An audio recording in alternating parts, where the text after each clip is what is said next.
Welcome to this special Day of the Seafarer Roundtable discussion. At Maersk, we have approximately 13,000 seafarers, and with 90% of global trade transported by sea, I'm very fortunate to be joined in the studio here at our headquarters in Copenhagen by 3 of those seafarers. A warm welcome to our captain, Christian Rorbeck, and our chief engineer, Heino Nielsen, and our captain, Thomas Lindegaard.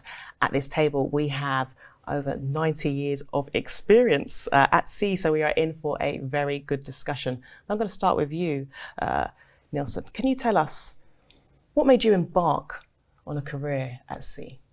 Yeah, a long time ago when we finished the school, it was what to do. So I was discussing it with my father, and he said, you should do some academics or some mechanics.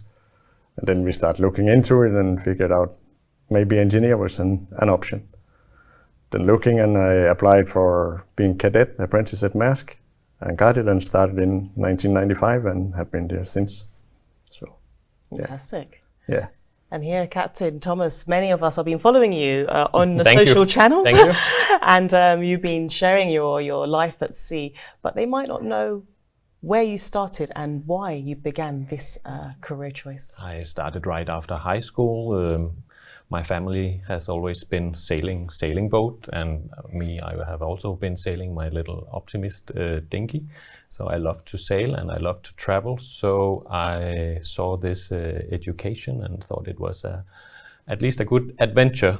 So I took it for the adventure and for the sea. We'll hear a little bit more about that adventure.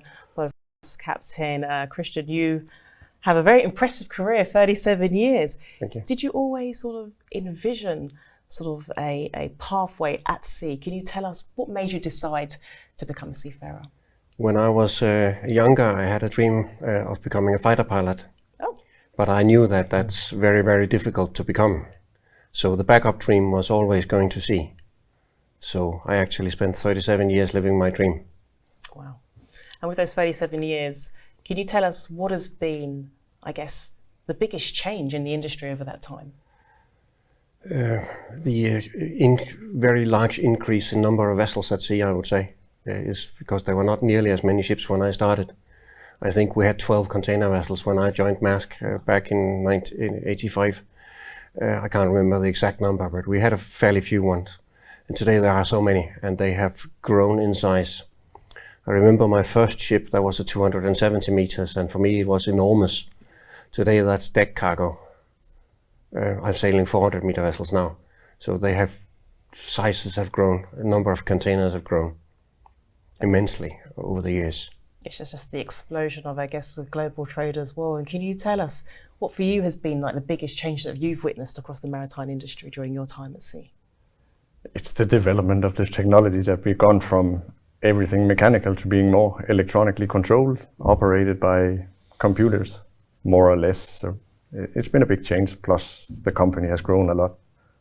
In the beginning, we more or less knew who was on board which vessels, but now there are so many, you don't even know half of them. And this is the first time you're also meeting these two. I met Christian before, but yes. Thomas I never met, only on social media. So. Yes. Yep. Can you tell us, of course, for yourself, you've of course seen a lot across your career, but what sort of stands out as one of the biggest changes that you've witnessed and experienced? Apart from the size that I can agree to, then I think the internet and the connectivity to shore, the communication, it's now possible to be online with the ship, and we can be monitored and we can do meetings face to face with our operators and our managers ashore. So the distance have shortened. When I started sailing, there would be maybe one message from the company in a week. How many you get? And everybody was happy. And today it's definitely different. So that I see as a big change. And I guess that connectivity that you're speaking about, because I guess if you're taking on 6-month contracts before, how was that distance from your family and your friends? What is that experience like? It's way different. In the beginning, there was not really any communication. It was when you get to port, you ran up to the nearest phone booth to buy a phone card and call home, at least once in a while. And if you're lucky, there might be a letter, but depending on your trade, it could take a long time before it reached you. Oh yeah. So now it's much easier. You just go online and chat with them or whatever.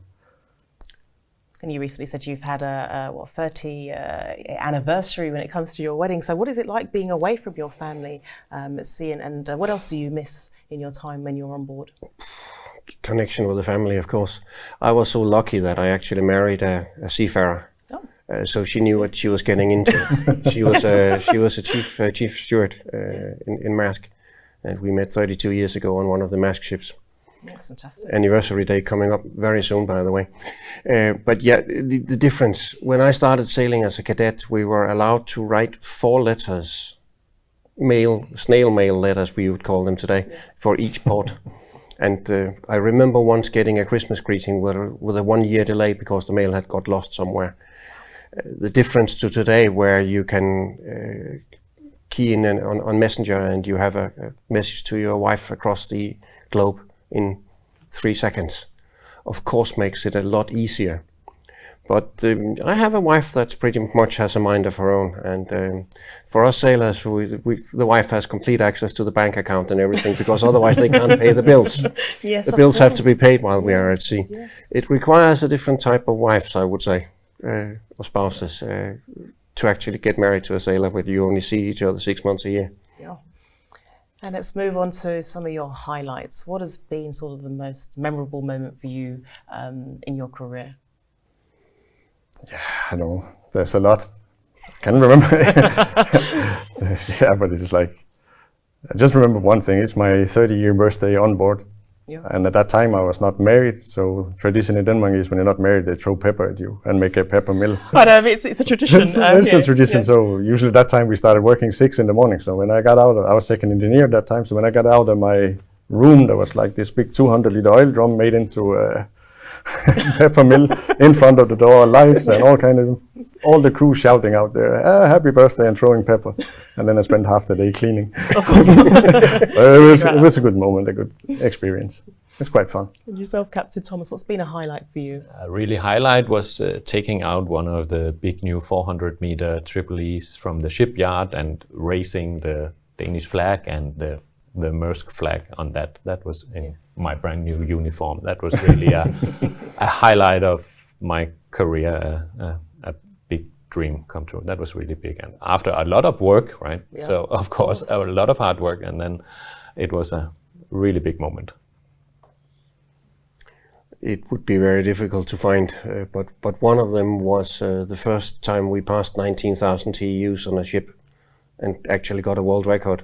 Yes. The picture is in the canteen. It's at the end of the canteen in Mumbai Maersk when we passed 19,038, I think it was. That we got a lot of mails saying celebrations and so on and so forth. I didn't have anything to do with the booking, of course, but it was also a world record in ship's side, the square meters, and actually getting the ship home without doing anything stupid to it on the way. Yes. That was my highlight. Docking it in Rotterdam with that enormous square. It was 16,000 square meters. That's Wow. You can build 16 houses on that, normal houses, that ship side. You've actually shared some fun facts, haven't you, about some of the vessels that you've been on? I know we've got Maersk. Can you give us another one? The weight of the anchor on the Madrid class is the same as 5 African elephants. What? Wow. And the propeller is 7 elephants. And you're so all measuring in elephants. No, but that was a suggestion. I made this fun facts about the ships because if you're just telling sizes and kilowatts and stuff like that, nobody understands you. And then you have visitors on board and you just, blah, blah, blah numbers. Yeah. But if you can take it into elephants, right? And if you can tell that the electrical power on one of those is enough to supply a city with about 16,000 people in. Wow. Then it suddenly makes sense. It makes a whole lot different, right? Yeah. And these are 20,000 TEUs. If you stack them end to end, the containers, they would form a 110-kilometer line of containers. It's just putting it all into perspective. And as you mentioned, I guess these vessels are like mini cities. So can you tell us what is life like on board with the crew? Because you don't all sort of start at one point and all leave together at another. And of course, you're meeting very many different people from different backgrounds, nationalities. Yeah, but that's what makes it so interesting, is that you meet a lot of different people, different cultures, different nationalities, different ways of thinking. Yes. And then somehow you got to make it all work to be some sort of social life, because you are a small city, and time is spent with these guys for at least 3 to 4 months at a time. So yeah, you got to work it out somehow. Give us some of your tips to sort of working it out or building that sort of community amongst your crew. Well, it all happens by itself, because we around 20 to 25 people. We eat together 3 meals a day. We live in the same house, and we have to manage. Yeah. There are never any fights, because everybody is taking care not to be quiet, no screaming, no shouting. Everybody is so respectful to each other, because we have to make things work. We have a job to do, and we have to be able to see each other at the next meal or the next coffee break. And because there's nowhere to hide on the vessel. You can't really run away. You can't really run away, and you cannot go home in the evening. So you have to kind of bend and blend in and talk to each other, even though you might not always agree, but we have to make it work. You must wear many hats being a captain on the vessel. So what kind of roles do you sort of take on when it comes to sort of building that sort of friendships, or just that leadership on your vessels? On one of the PowerPoints I had in giving a speech in Brussels, there was exactly this: what does the captain actually do? I think I listed about 25 different roles before it's actually navigating the vessel, because that is the least the captain does today. But it is an issue that you have to, as Thomas says, you have to be a little bit careful what you're doing. I've sailed with 32 different nationalities over the years, and you cannot treat everybody the same. Some things that we Danes have a tendency of doing is considered highly offensive in other cultures. And unless you know a little bit about it, there are some minefields you can step into there. And that's really important that we don't. So a little bit knowledge about other cultures and how other people behave is essential for it to work, because otherwise it ends up in disaster. So interesting. And if we now look at, we've of course recently had the pandemic, which is still being, the effects of that as lasting. What would you say has been the most challenging thing about being a seafarer or the maritime industry? At the pandemic, it was definitely that people couldn't sign on, sign offs. Mental health, especially the mental health. You have to take care of everyone and talk to everyone and try to explain and keep the morale high, keep it boosted any way possible, because that was really taking a toll on a lot of our colleagues, that they were delayed 3, 4, 5, 6 months for getting home. So it's hard to explain why Daddy cannot come home, and then Daddy comes to the captain's office and cry on our shoulder, almost literally. And there's always hope for the next port, but it doesn't happen. And not knowing what, where or when am I going home, that was really, really difficult. And at some point, sometimes we just have to lower expectations on people's performance in the engine room, or we had to be gentle and not make high demands. We just have to manage. You really have to tread careful all the time. Yes, people got very sensible. Yeah. We had, when we finally had the chance to sign people off in Korea, we worked really hard to do it. I think I exchanged 150 mails over 10 days. I managed to sign off 9 people. They together had been on board 750 days over the contract. Wow. We had one hell of a sign-off party. Of course. Because then when one managed to get off, the rest of the crew was very happy on behalf of everybody standing, waving.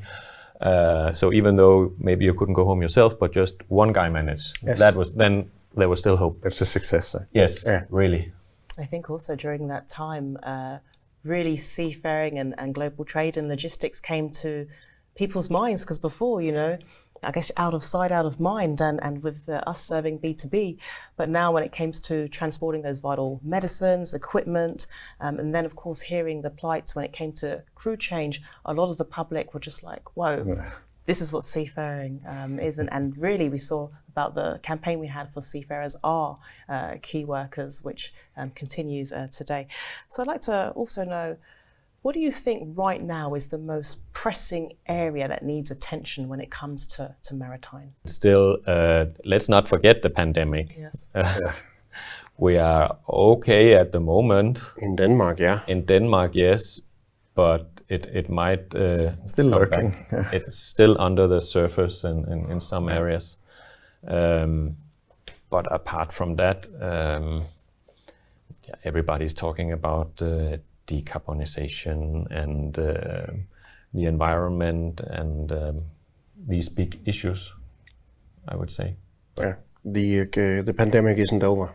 A friend of mine has just been cancelled his relief for the, I don't know, third time.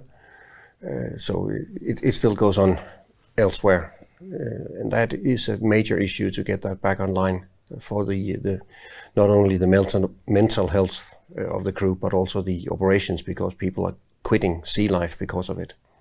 And that is not good, because that means a loss of experience. And it's very difficult to replace a captain and a second engineer. They don't come off the shelf. Yeah. So it takes a lot of time to train. Yeah. So it's a huge issue that people quit because of this. So. And secondly, the focus on the environment. It's going to be a very, very exciting journey towards being carbon free. And those big vessels, Thomas, and we've all been sailing, they use an enormous amount of fuel. So it could be really, really interesting joining with these carbon neutral vessels and actually start paying back to the planet we've been navigating, I don't know how many times around. We are already excited how they're going to look and how we're going to operate them, and soon some will start training. So it's also a big topic for us, because we are going to handle the vessels physically. Something new technically. Yes. That's going to be exciting. Really exciting. What insights can you share there when it comes to what you're looking for when it looks at the future of shipping? Yeah, but when it comes to the green part of it, how to operate it on this methanol, whatever are we going to use for being CO2 neutral, and how are the engines going to work? How are they going to be running on? What issues, what troubles will be? What do we have to look for? And how do they actually operate in live? That would be nice. Yeah, we know that the build is starting kind of now for the feeder vessel, with the first steel cut happening in July, and then not far behind that is the new design vessels, the ones that will run on those carbon neutral fuels. So I guess we will watch this space. Now I'm going to go through some quick fire round questions, and let's see what your answers are to this. So to start with you, Captain Thomas, what is your favourite route?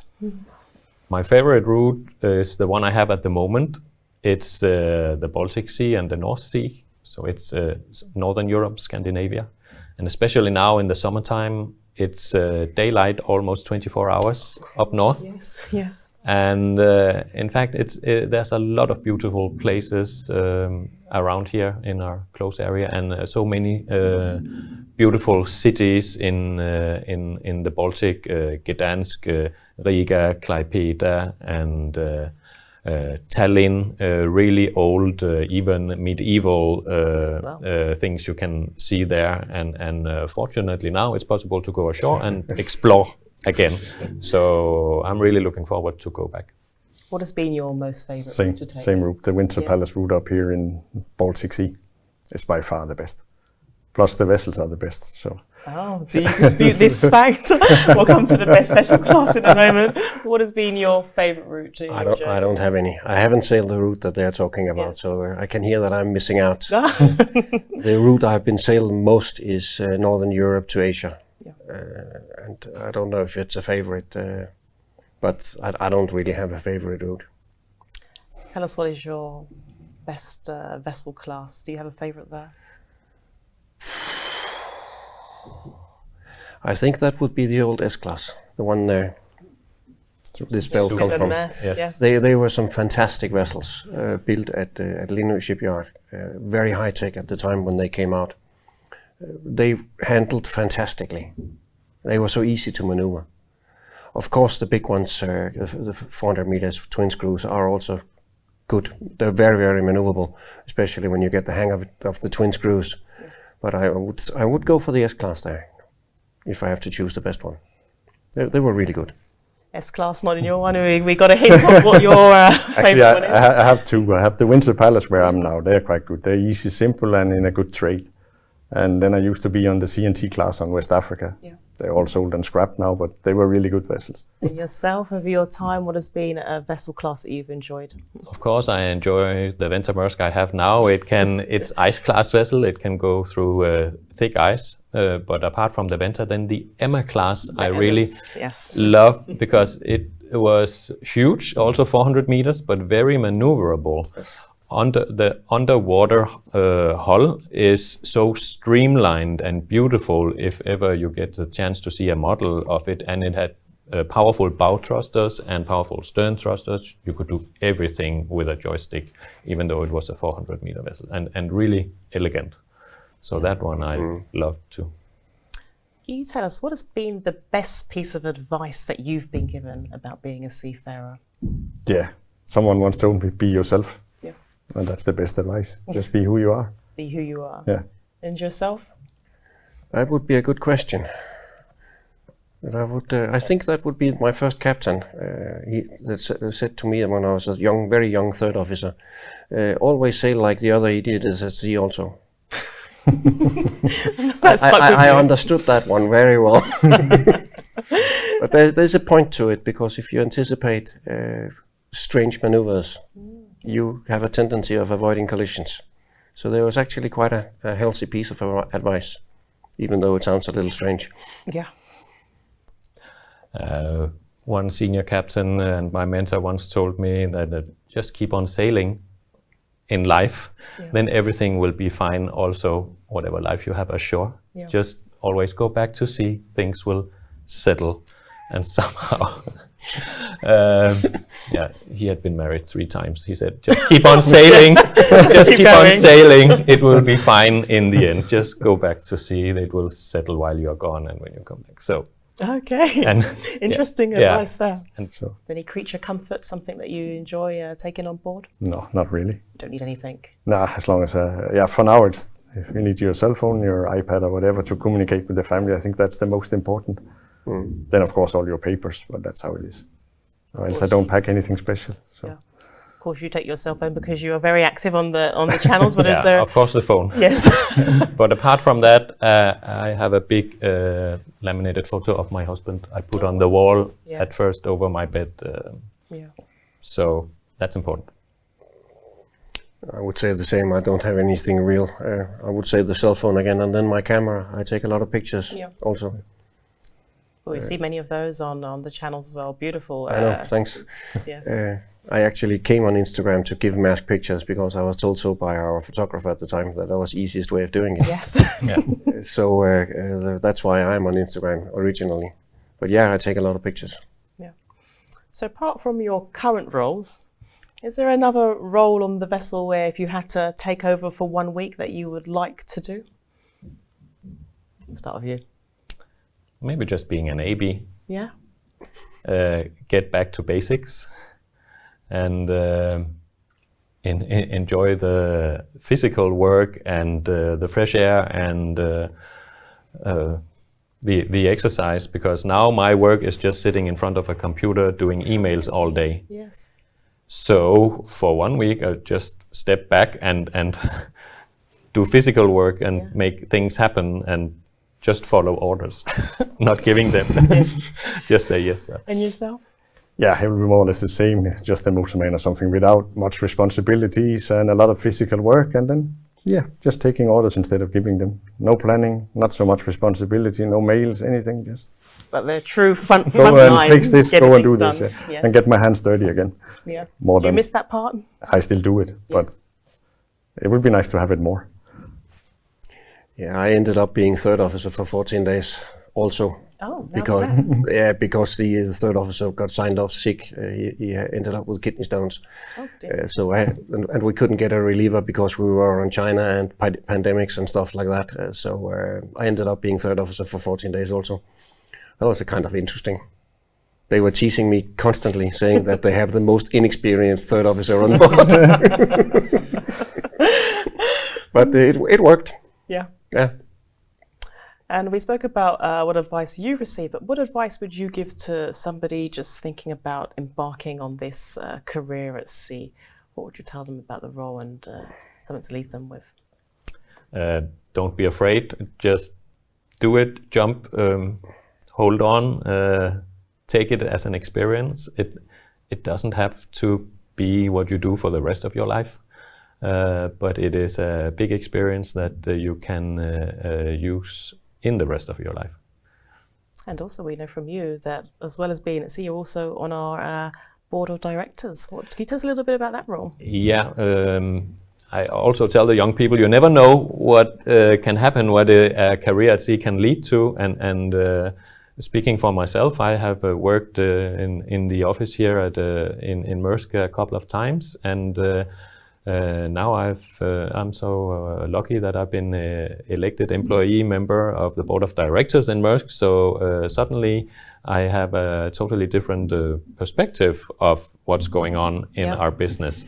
So just saying there's a lot of opportunities, not only in Maersk, but if you choose a career at sea in the beginning, gives you some basics that you can get a lot of other jobs ashore also. And just to follow up on that, what insights do you bring from the sea to sort of our colleagues on shore here that helps them sort of when they make their decisions? I can tell them how seafarers think and work and how things are being perceived. Like when we receive communication from shore, it's very often a different language than what is what we are used to on board a ship. So that I can tell ashore, please be mindful when you communicate, as an example. Yes. Yeah. Really interesting there. And yourself, what advice would you give to somebody considering being a seafarer? A bit the same as Thomas. Just go for it. Do it. Just Do do it. it, and then be yourself. Yeah. Be who you are. Don't change yourself. It doesn't help. So go for it. And Captain here, could you tell us what has been the best thing for you about being a seafarer? Well, obviously, I met my wife on one of the ships, so I would of course say that the best thing that happened to me here is that I met my wife. Yeah. But being at sea is not a 9-to-5 job. It's a new job every day. New things happen every day, and you're constantly getting new challenges. I would grow nuts selling groceries somewhere. So it's the constant change is fantastic. Let's hear your reflections on the best part about being at sea. The long vacations. No, and also this, that there are not 2 days that are the same. It's different every day. Especially as engineer in the morning, you don't know what you wake up to. Yep. Might be something happened overnight or something that needs to be done, and you actually had one plan, but it's changed. So it's like Christian says, the constant changes. Can you give us a little bit of an insight into the role of the engineer? Yeah, the role as an engineer, it is that you have to manage and take care of all the machinery, make sure it's running as it's supposed to. Any issues, then we have to stop it and figure out what it is, repair it, or call for help. In case we can't figure it out on board, we can always call our technical superintendent here in the office, ask for advice or help. But majority is, you have to make sure everything is running so we can move from A to B and keep maintaining it, keep a planned maintenance. So, as I mentioned at the start, with 90% of global trade transported by sea, and here at Maersk, ocean is our cornerstone. What would you say has been the highlight and the best thing about being a seafarer? Again, the change, there's never a dull moment. And even though there are a lot of routines, we think when we wake up in the morning, today is just going to be a routine because we have everything in system on board a ship. But it's always at the end of the day when we look back, it was never as planned. And then looking back through all the years, there's been so much variety, even though we've been sailing all the years, but there's been so much variety throughout the years that we have experienced and tried so many different things that it's never been boring. Well, I'd like to thank you for this very interesting discussion on the Day of the Seafarer Roundtable and giving us those insights into life at sea. So thank you, Captain Thomas, thank you, Chief Engineer Heino, and thank you, Captain Christian, for coming here today and sharing that with us. You're welcome. Yeah, you're welcome.